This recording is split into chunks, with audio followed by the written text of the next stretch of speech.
Hello everybody and welcome to the United Stand on a Monday. It's Ben Foster. How you doing, Ben? Yep, good, thanks, you? Yeah, we're here to talk about Man United. So what were your general... I want to talk to you about Onana, I want to talk to you about Rashford, I want to talk to you about a couple of other bits as well. But general thoughts in relation to Manchester United at the weekend and where they are at the moment after this first week back. We knew it would be challenging with 3 away games. 1 win, 1 loss, 1 draw. Yeah, I watched the game Saturday night like you did, like most people did, and United were brutal, mate. Newcastle were just...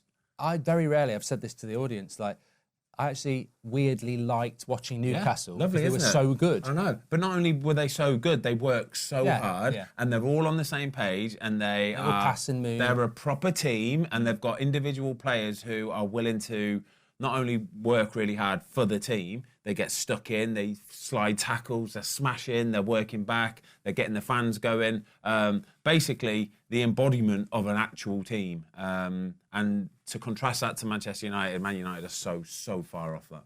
It's interesting because I know we're going to talk about Rashford and Onana and a few others, but you know what? I just keep coming back to McTominay's been getting in this United team for years because he's tough. Yeah. He's a tough guy. And I tell you what, Joe Linton made him look like a bloody... A little boy. Yeah, a little boy. A little 100%. Boy. Well, Joe Linton... I love Joe Linton. Again, forget what he can do and can't do with the football, but just as a sort of... He's a thug. A midfield general, somebody who is just going to go, no, move, no, stop it, stick his ass out, get control of the ball, everybody gets up around him. But... to be fair to Newcastle, they've got 4 or 5 of them, you know. It's not just him, you know. You see the way Gordon tracks back and smashes people. Livramento sprinting up and down that line. Good in training for Newcastle because they're almost probably just banging each other. That's probably going to get so many injuries. Kieran Trippier. I saw Kieran Trippier do about 3 slide tackles, 50-50 slide tackles that Man United could have won those balls, but you could just tell that Trippier is going to win it because he wanted it more. He didn't care that he might get hurt. He is smashing and he wants to win the ball back. And I just thought the urgency from Newcastle is exactly what I want to see from a football team. Man United, mate, as soon as I saw Anthony Martial and Marcus Rashford on the same team sheet for Man United, I thought, well, this is going to be embarrassing, this, because you know what you're going to get away at Newcastle. At St James's, you're going to get full-on blood, passion, sweat, tears, everything, and Man United ain't got that. Well, you probably hit it on the nail on the head there, haven't you, straight away, because you've got Martial and Rashford didn't play well. Trippier got all over Garnacho. Yeah. McTominay got bullied by Joe Linton. Yeah. Mainoo's only 18. And you've just lost your front midfield and your front back, haven't you? So it's going to be wave after wave after wave. You've got no chance. We mentioned Rashford there. He's had a lot of criticism, and quite rightly so, for the game against on Saturday. We've heard Roy Keane was on about it, so it's safe territory. It's almost... We spoke about this a few weeks now, and you always feel like with Rashford, he's a bit of a protected species. We've certainly felt the brunt of that on the United Stand, unfairly. But it's almost like it's acceptable to say he's really not playing very well at the moment. Yeah. Probably long overdue. He's probably been protected off last season, maybe rightly, for a few months. But that was just... I was shocked, considering he didn't play against Galatasaray. What, as a footballer, is going wrong there in your mind? Because that's... I don't think you can just say it's an off day or whatever like that. That's a lack of effort. Yeah. It's a lack of confidence. It's just... and he wasn't the only one. I mean, as I said, McTominay was a bloody disgrace. Martial was the same. But Rashford, as they said yesterday, local lad, star of the team, you're meant to inspire. Well, do you know what, right? As if a goalie performed the way that Rashford was performing, then he would have been dropped about 3 games into the season. Yeah. A lot of people, I say a lot of ex-pros, a lot of pundits, a lot of people that might have played with Marcus Rashford or might have been at Man United, always start with the same sentences. He's obviously a great player, and he's obviously had a fantastic season last season, but he's not doing so great this season. No, he's not doing great this season. He's doing awful this season. I think he would hold his hands up and say that as well. It is what it is. You're not always going to be fantastic when you're a professional footballer. The fact that Ten Hag keeps playing him week in, week out, though, you know, who's more of a fool? Do you know what I mean? That you can only...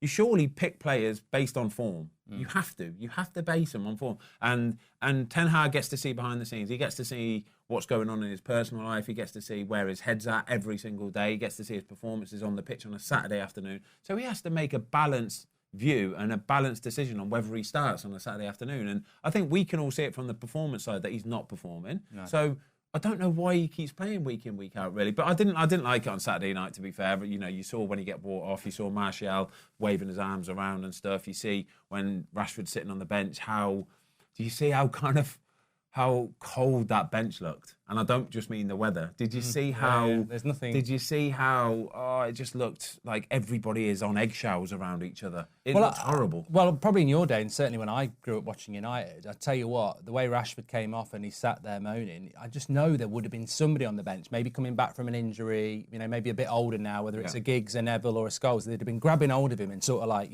what are you doing? What are you doing? Like, what stop fucking moaning. The thing is, back in the day, if you did have enough of those strong characters, he wouldn't have even done that in the first place. The fact that he can sit down and do that, knows he can get away with it, knows he's got some power. You look at, again, going back to Newcastle quickly and just what Man United should be aiming for as a football club. If you've got 3 or 4 or 5 players that want to do it the right way, like you look through the spine of that Newcastle team, starting with Nick Pope in goal, like Fabian Schär looks like a leader. You got Kieran Trippier, who's definitely a leader. Bruno Jimenez, who's a leader. Anthony Gordon, who's 21, 22, he's a leader. He's only been there, 8 months? You've got good players, good solid citizens, that just want to do it properly. And when you've got 5 or 6 or 7 players like that, Lascelles, then everybody falls in line. Everybody else falls in lines, and that just becomes the standard. Working hard and wanting to win for your team just becomes the standard. And I don't think Man United have got any of them. I don't. I think you need 5 or 6 to be able to set the standard, and then everybody falls in line. But I don't think Man United have got any of them. I think Man United default to, let's just moan and blame everybody else. What worries me is like when you listen to a Keane or what you're saying there, and they say, United needs, Rashford to do this. The fact that he needs to be told on national TV to do it worries me. That maybe he will do it for 5 or 6 games and then it will drop off again. I mean, I just don't think he's. I think United have made a big mistake. I think they've backed the wrong horse. I think he's a good player and I've always liked him, but I don't think he's a 350k Mo Salah. I don't think he's a Saka at Arsenal. I don't think he's that player. I think Rashford's a player, when you look at his career, where he's better if he's got somebody better around, whether it's Ronaldo.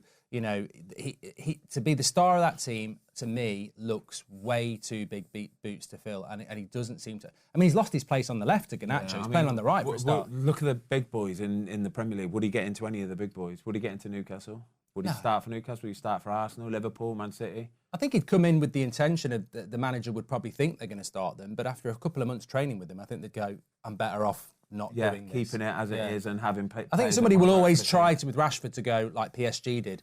There's a good player there, but whether they think that after 12 months or not, I don't know. I didn't like it. The whole performance was absolutely shocking. Man United could have been 5-0 down at half-time, and I'm not exaggerating here. Man United could have been 5-0 down at half-time. Very lucky to be still in the game, weren't they? Very lucky, and I feel that's kind of been the way that Man U have been this season. I really do. I feel that teams that they're playing against have been so wasteful against them. Everton last week, we said so wasteful, and they are missing some absolute gilt-edged chances. And Man United somehow managed to stay in the game and then go and nick one here and there. And Man United could have even nicked something against Newcastle, and you know what I mean? Later on, even I would say it would have been a disgrace. I said it with 2 minutes to go. I said, I will celebrate this goal if we get it. But I'm saying it right now, this would be a joke if we do it. It would have been a joke because they got absolutely battered, mate, from the very start to the very end. And Newcastle put on a proper performance of how to win Premier League matches.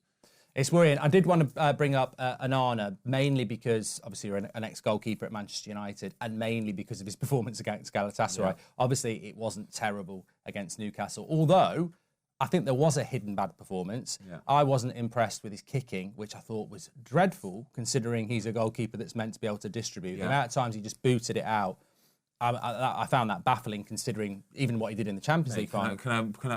Listen, whether Onana's the right choice or he is what he is now, so Man United fans kind of have to get on board with it a little bit.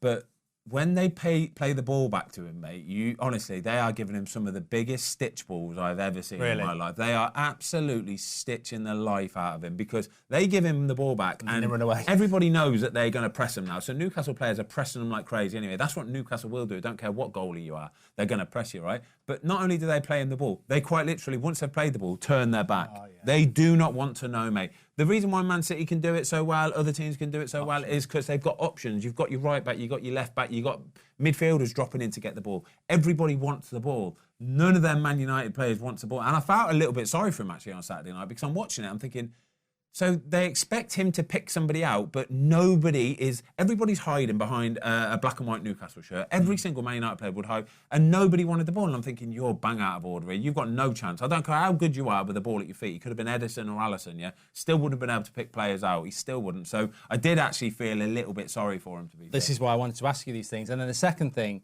was, and I've obviously been in this position as a goalkeeper, I just felt that he was coming for a lot of crosses that he was never going to get. Yeah. And I was like, he's obviously a confident goalkeeper, but as a Man United goalkeeper, do you think he can sort of fight it out in the sense that he's trying to do too much to prove himself when actually he probably just needs to get back to basics and just do your job? Yeah, I totally agree. I think that's what it is. I think he was trying too hard. Because there was a lot of crosses, wasn't he? He was trying to get at. Even Wan-Bissaka he challenged for. Yeah, he's too many sort of half punches and balls which really, I mean, you can come for a lot of the balls he came for. I like the positivity and I like the starting position for him, but it's almost like it's too many cooks. You know that the saying that too many cooks will spoil the broth.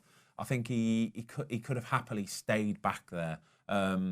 Best goalies do their best work when just stuff comes natural to them, when they're doing it, when they don't need to force it. Like David James back in the day used to be the most athletic, one of the best goalies anybody's ever seen, apparently. But he would just want to get involved in too much stuff and make too many problems for himself. James. He would make too many problems for himself by trying to get involved in stuff he didn't need to come for. And I think that was the case with Onana on Saturday. I'm watching it thinking, you don't really need to come for that, mate. I think if you leave that, Maguire gets a free header here and it's just away and it's absolutely fine. So, yeah, and even then he got away with a few because some of the ones that he punched, they kind of dropped down here, they dropped down there and managed to get cleared. And on another day, they go in the back of the net, it's another mistake. And I just don't think you need to get drawn into that. What did you think about, because the question I'm going to ask you is, what do you think about him as a goalkeeper for Man United? Because he's been under a bit of pressure.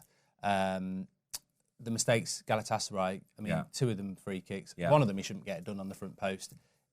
What do you think that is? Because you've been in that position as a Man United goalkeeper, and I think everybody accepts there has to be a bedding in period. Unfortunately, we had people. There doesn't.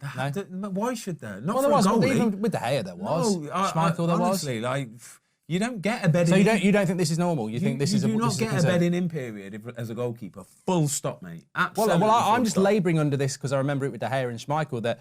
This always happens, and in the next 6 months he's going to become a top keeper. Is that not the way? So you'd be concerned by his start? Yes, you can't make mistakes like he's making. Like Ten Hag said, he's statistically one of the best goalies. I'm thinking, what stats are you looking at here? Like, genuinely, it's not about. You always have to look at the goals conceded, right? No matter how many you save, if you save 10 a game that are brilliant, right, but make one mistake a game, you are not getting away with that. You are getting dropped, right? So.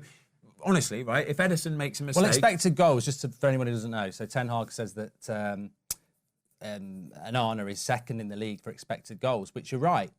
Sounds good, but what if you've conceded 30 goals because they should have gone in? It's a stat. You can make stats look however you want, make stats to look really, to be honest with you. But I don't care what goalie you are, right? If you make 2 mistakes in one game, the next game you make another one, you look shaky in the other one, then you make another mistake, you are...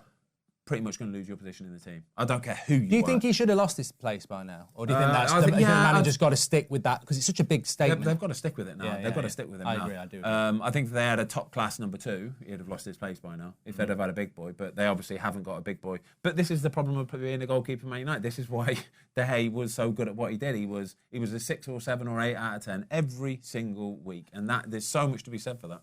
I wanted to ask you, because I've mentioned this on the United stand before. I was told this months ago that although United players wouldn't turn on Ten Hag because they're not like that for this reason, there was a lot of the senior players in the dressing room were stunned what he did with Onana and De Gea, and actually disappointed in how he treated and what happened to De Gea because he was a leader and a legend and a very good goalkeeper. Does that happen? Do you think there'll be players there sort of looking at this going, well, there's problems all over the place and he's not helped us out with what he's done with the keeper? I think it's. Or do you just get on with it and go? You kind of do get on with it. It's got to leave a little bit of a sour taste in your mouth though. But it's the players that you've got in the team. If that was Newcastle, I'd say Newcastle would still crack on with it. The players that they've got, they'd still crack on with it, and they'll be like, no, let's just forget that. We move forward. And I think Man United are so easy to just try and default to let's blame something then. Instead you almost could in the Champions League, couldn't you? Because in the Champions League, they've scored 3 goals away 3 times and they've lost. And if you look at it, they've probably lost because Onana's made so many mistakes. Really bad mistakes. In Champions League, honestly, I remember when I was there, Champions League was the biggest, like the end of the world. If you didn't win all your Champions League matches, get into the semi-final at least, that season's deemed a failure. I swear, it's deemed. And now it's like everybody almost expected. We're just happy to be there. Yeah, it's like everybody expected Man United to like do something this year, but it's not like that anymore. It should be genuinely like you look at the teams that you're playing against. Like Galatasaray away is well hard, like double hard. You have to be a proper team. I wouldn't fancy Man City to go there and get a comfortable victory. I would. I haven't seen him play. Oh yeah, well maybe yeah. But I think they've got to go and play Bayern Munich now. Yeah. And if they lose that game, they finish bottom of the league, and they don't even get Europa League, which is financially not great. But that's where Man United are now, and people need to actually start realising it. Get your comments in below. Let us know what you thought about that. Very interesting. Did want to talk about the Onana stuff. And obviously it's Rashford. Is he finally getting the criticism he deserves because he's been protected by maybe the club, maybe Ten Hag? Maybe the harsh treatment's what Rashford needs, like you said. Maybe that's what Rashford actually needs himself, is a bit of a... Because maybe he's been overprotected, putting him in the team when he's not playing well. Thanks, Ben. Pleasure. Speak to you in a bit. Smash the like on video. Get your comments in below.